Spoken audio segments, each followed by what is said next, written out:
Good morning. Here we are back with the Ornery Latina, except it's Sunday and I'm not as ornery today.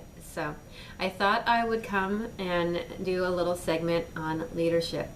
I've been watching a lot of Fox News and I am thinking that we need to start reporting our own news about President-elect Trump.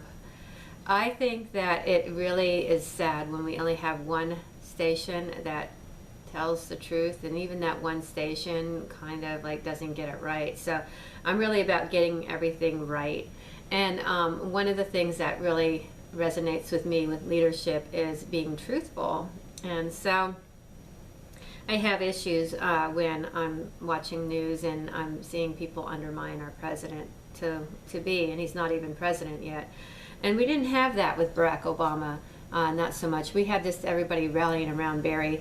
Anyway, I had to check my shirt to make sure my boobs weren't sticking out this time. Anyway, we're doing this from my home, off the cuff, and you know what? We have to like go with it because you know what? I just decided it's going to be a very casual segment here.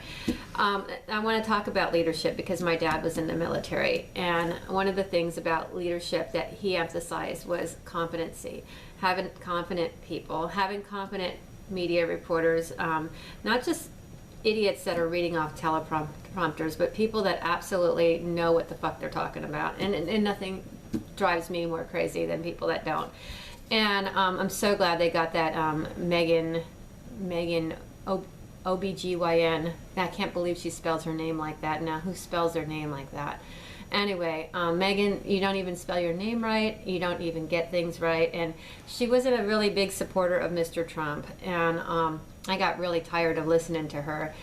Anyway, we have these liberal hacks on Fox News Media, and they don't know what they're saying, and they need to go. And then we now are coupling that with people like Rudy Giuliani or whatever his fucking name is or whatever. And that guy is too old to be anything.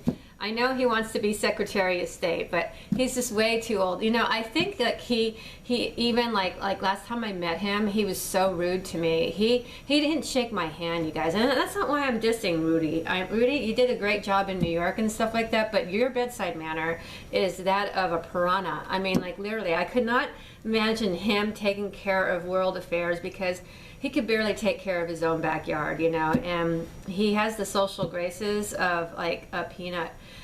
He just doesn't have any social graces. And as he's like criticizing Mitt for not supporting Donald Trump and stuff like that, like Mitt has done some amazing things, okay? So I'm gonna talk about leadership because Rudy, like what kind of person like shakes everybody's hand except skips over me and just growls at me. I have done nothing to you, but I am going to do something to you right now, buddy.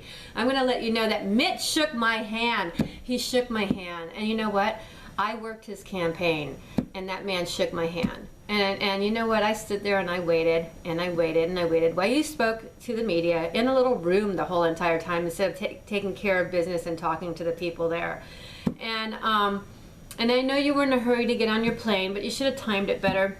But no, it was lousy leadership. He's a lousy person. He's a nasty, mean person. He's not a very nice person. And that's why Donald Trump didn't pick you. Not that you just bowed out and that you didn't want to take the job. It was that you knew you weren't going to get the job, and to save some face, you just said you're not going to take it. But literally, I wouldn't pick Rudy to be Secretary of State. And I think it's really embarrassing when he goes onto the media and talks about it and bashes Mr. Romney because Rudy, you're an idiot. You're a fucktool. So like if you want the best and you want the competent people, you have to look at their records, you know? I mean, sometimes the most competent people could be the biggest assholes, you know? Of course, you know, when you're in a political campaign, nobody's saying anything nice about anybody else. I mean, like that's just not what we do when we're competing and stuff. Like we're not saying that blah blah blah is a great person, you know? Like no, we're trash talking that person. If you're on the line with the football players and you're in the NFL game, you're not sitting there saying, "Hey, beautiful lady, I want to get that ball to the other side." No, you're saying, "Hey, you little piece of shit, I'm gonna level your fucking ass into the fucking ground, and you're gonna make mincemeat out of you." Okay, this is how guys talk. Okay, so let's be truthful here, because I really want to be truthful, because this is what it's all about. When you're picking a leader, You're going to pick the person that's going to get the job done. The person may not always be perfect because nobody else is, but that person can humbly admit to their mistakes. I don't think Mr. Trump could ever admit to his mistakes because he is like he thinks of himself as God. No, I'm kidding. I know you've made mistakes, Donald. We all make mistakes. But anyway, everybody makes mistakes, and even Mitt might have made a few mistakes. And you know what? If you're in the public light, you probably are recorded making your mistakes, because if you're not in the public light, like, nobody gives a fuck if you make a mistake. So everybody makes mistakes, and what I'm getting to is Rudy.